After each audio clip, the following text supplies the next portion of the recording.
Que trabajamos para reconstruir el nivel de reservas. Ya hoy tenés el Banco Central más capitalizado, digamos, mejor capitalizado que nunca, porque entiendan que el balance del Banco Central no es solo la parte de los activos, sino los pasivos. Hoy es la primera vez que Argentina tiene un Banco Central con activos, ¿sí?, que sobre respaldan el nivel de pasivos que tiene, cosa que Argentina no vio nunca. Además, dentro de un marco de una situación económica mucho más estable y mucho más ortodoxa. Hoy tenemos superávit fiscal, hoy no hay emisión monetaria, tenemos un Banco Central capitalizado, inflación bajando. Bueno, dicen que los ministros de Economía siempre tienen que ser optimistas y el ministro Luis Caputo no es la excepción. Ha entrado en esa fase, digamos, de optimismo cuando empieza a haber síntomas de inquietud en todos los demás actores económicos. Obviamente, entre los que políticamente son opositores, pero dejemos la política de un lado, en los actores económicos. No hay sector al que uno mire que no esté preocupado. Acabamos de escuchar en el informativo de Splendid la crisis de los sectores hoteleros, 50% de reserva para las vacaciones de invierno, la crisis de los gastronómicos, de los restaurantes, la caída del consumo provoca eso. Más adelante en RPM vamos a hablar de la caída de las ventas textiles, incluso con las importaciones. Es como una doble crisis. Por un lado, una crisis industrial, porque las empresas cierran, y es verdad también que se han cansado de cazar en el zoológico y de cobrarnos por la ropa más caro que en cualquier país del mundo, sobre todo en función del poder adquisitivo de la gente. Eso es verdad. Los textiles argentinos que lloraban en la pandemia, después se han cansado de rompernos la cabeza y cobrarnos más que el índice de precios al consumidor siempre. Y siempre tenían una excusa. Cuando no era el lanzamiento de temporada, era que las telas eran importadas, pero no había productos importados, pero entonces subían las cosas por las telas y te las remarcaban por las dudas. Bueno, eso ya lo sabemos, pero ahora, después de ese periodo en el cual cazaron en el zoológico y nos sacaron la plata del bolsillo, ahora están cerrando, poniéndole la telita encima a las máquinas porque viene el aluvión de importación china. Pese al aluvión de cosas chinas, cayó la compra de textiles. Ayer con Fernando Cerolini decíamos, cayó la compra de alimentos. Entonces, los datos que da el ministro de Economía con su eterno optimismo no contrastan con los datos de la economía real. Y ahí es donde yo les digo, sí, la campaña electoral se va a basar en un gobierno insistiendo en la cuestión de la baja de la inflación, pero lo que hay que mirar en verdad es el poder adquisitivo. Y en función de ese poder adquisitivo cada uno va a votar. Cada uno votará si está mejor o está peor, si le cree o no le cree al gobierno. Todos estos argumentos de decir, bueno, ahora tenemos un banco central saneado. Sí, tienen un banco central saneado porque lo que hicieron no fue ahorrar y pagar deudas. Emitieron más deuda y se la enchufaron toda al tesoro. Sí, siempre en estos casos hay que reponer entre lo que calla el ministro y reponer lo que no dijo. ¿Y qué es lo que no dijo? Dice, bueno, nosotros saneamos el patrimonio del Banco Central porque ahora no tiene deuda, pero las deudas se las transfirió al Estado. O sea, es lo que yo siempre les digo, no hay plata para darle a los jubilados, pero hay plata para incrementar la bola de nieve de la deuda. Se calcula que en 100.000 millones de dólares es lo que aumentó la deuda del Tesoro Nacional para sanear supuestamente el Banco Central. Fue un pasamano que va a salir del mismo lugar, del mismo bolsillo. Un bolsillo que se cierra para los débiles y se abre para los poderosos. Tendrá que decir el fondo si estamos cumpliendo o no. Nosotros te estamos diciendo que no tenemos ningún problema con la acumulación de reservas. Cuando vos estás en un esquema de bandas donde no haces intervención dentro de esas bandas, que esas bandas todavía no tocaron ni una punta ni la otra, efectivamente no tenés manera de, el mecanismo tradicional, que era básicamente por el comercio exterior, tomar reservas, porque precisamente el mercado es libre. Ahí lo tienen al vocero Manuel Adorni. Ayer salieron todos a decir que las cosas están bárbaras, tan bárbaras. Y sobre la noche tuvieron una buena noticia, es verdad, porque el Fondo Monetario Internacional, que venía corcoveando, ahí medio remoloneando con que no le daban reservas, le dio los nuevos 2.000 millones de dólares, o sea, más deuda, para fortalecer las reservas o andás a ver para qué. Pero esa plata, esos 2.000 millones de dólares, que pueden sonar mucho y que el gobierno festejaba anoche, no es mucho si uno tiene en cuenta que en especial los particulares, cuando perciben que el dólar está barato, ¿qué hacen? Compran. Y porque conocen la Argentina y saben que en algún momento va a haber una corrección del tipo de cambio. Porque si no, buena parte de estos sectores que yo les contaba recién, todo lo que tiene que ver con el consumo interno o todo lo que tiene que ver con algún grado de fabricación para vender aquí dentro, esto puede ser también para las frutas y la verdura, que es más barato traerla de afuera que venderlas acá. Todo eso va a necesitar una corrección cambiaria que por otra parte le están pidiendo además los sectores del agro, que le están diciendo, hermano, si no vas a bajar las retenciones, corregí el tipo de cambio porque así nos estás complicando el negocio. Entonces, ayer salieron los voceros del gobierno a decir, está todo bien, está todo bien, está todo bien. Cada vez que salen a decir que está todo bien es porque detectan, o por lo menos alguien detecta, otros actores económicos detectan que no está todo tan bien. No podemos aseverar que se intromete o no en la política interna no siendo embajador. Es la opinión de él, que hoy todavía no es embajador. Bueno, y ahí está también el vocero Adorni. El gobierno ha entrado en una etapa de negación, ¿no? ¿Vieron cuando la gente niega todo porque lo enganchaste con los pantalones bajos? Decís, no, querida, no es lo que vos pensás. Y está con los pantalones bajos y una señorita en la cama, desnuda. Bueno, el gobierno ha entrado en esa etapa. Ayer el vocero Manuel Adorni está hablando en este momento, en su típica conferencia de prensa ahí con acreditados en Casa de Gobierno, lo que está diciendo es, no, nosotros no consideramos que lo que dijo el embajador Peter Lamelas, a quien nosotros aquí en Argentina, con el ingenio criollo, ya bautizamos Lamelas, este embajador dijo lo que dijo, que iba a intervenir en las provincias, que iba a venir acá para que Argentina no avanzara en los acuerdos con China, que iba a lograr que Cristina siga presa y que quería que Milei reeligiera.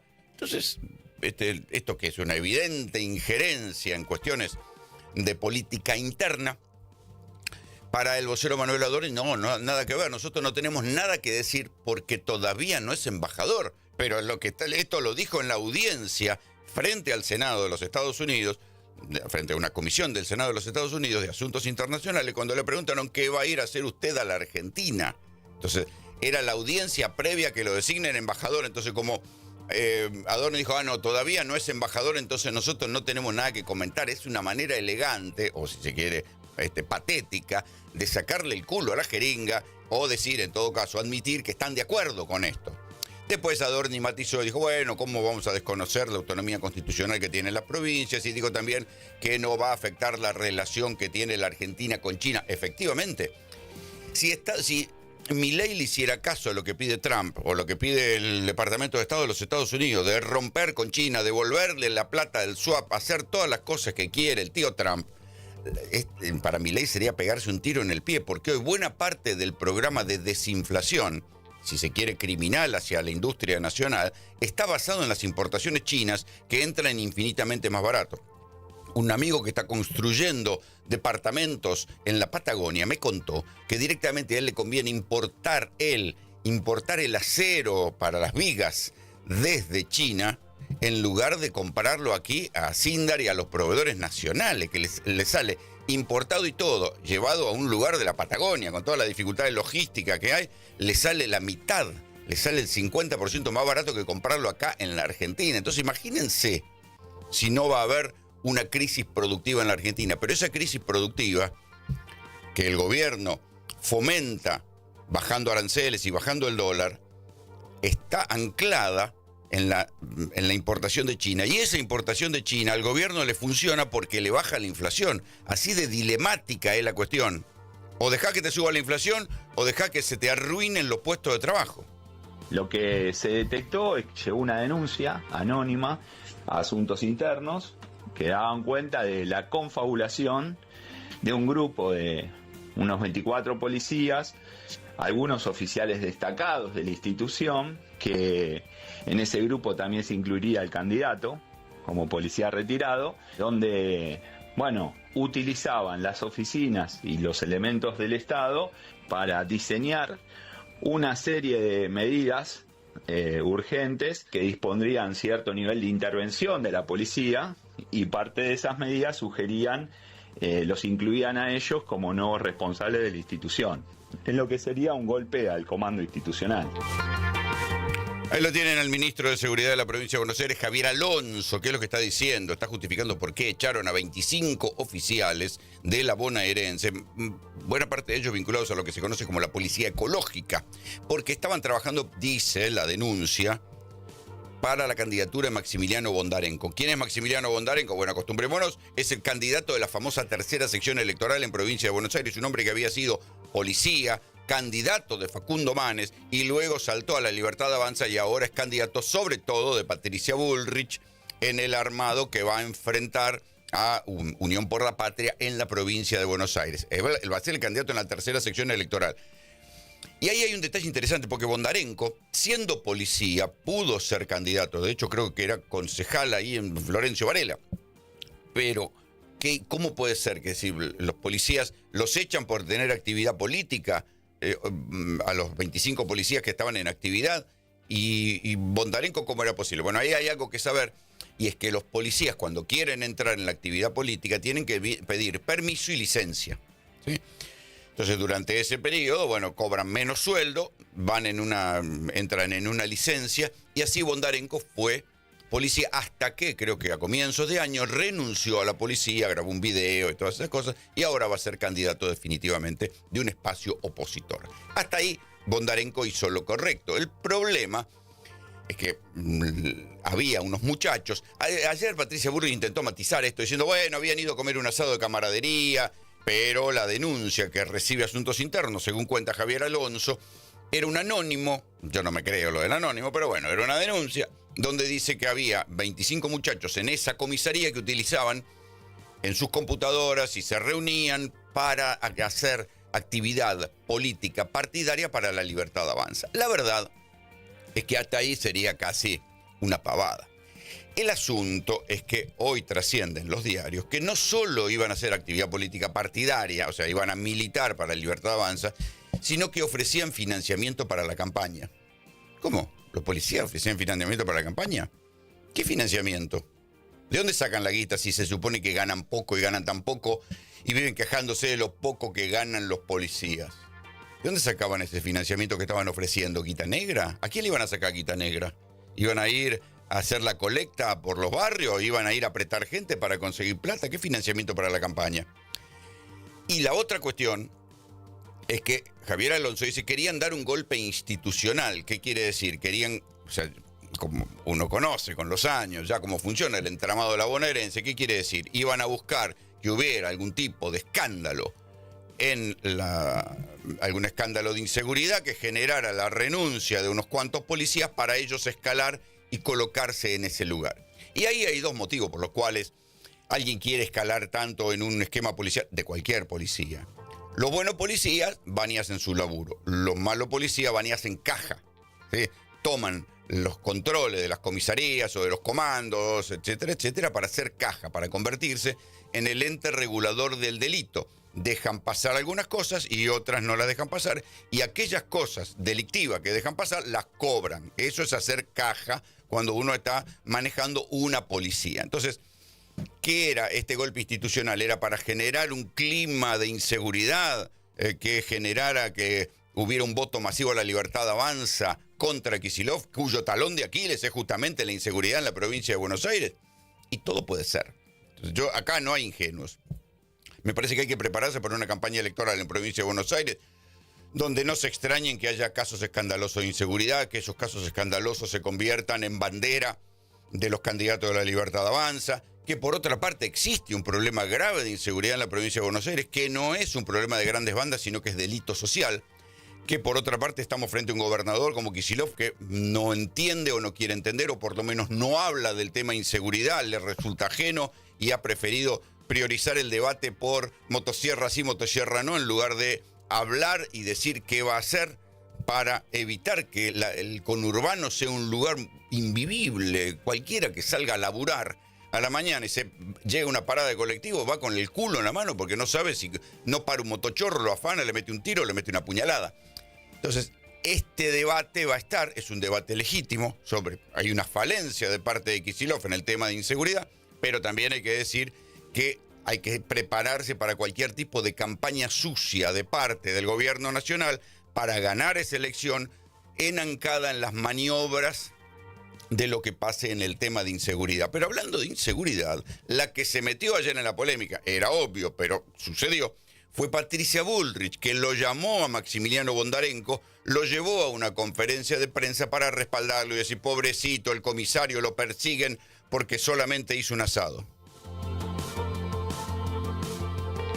La lectura política del hecho es que Kicillof, además de ser inútil, es una persona que odia a la policía y que está del lado de los delincuentes.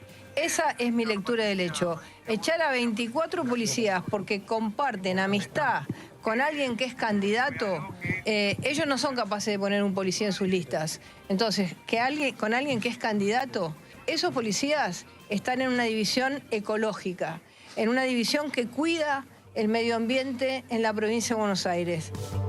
Bueno, ahí tienen Patricia Bullrich contando una historia de hadas sobre lo que pasó, minimizando el hecho.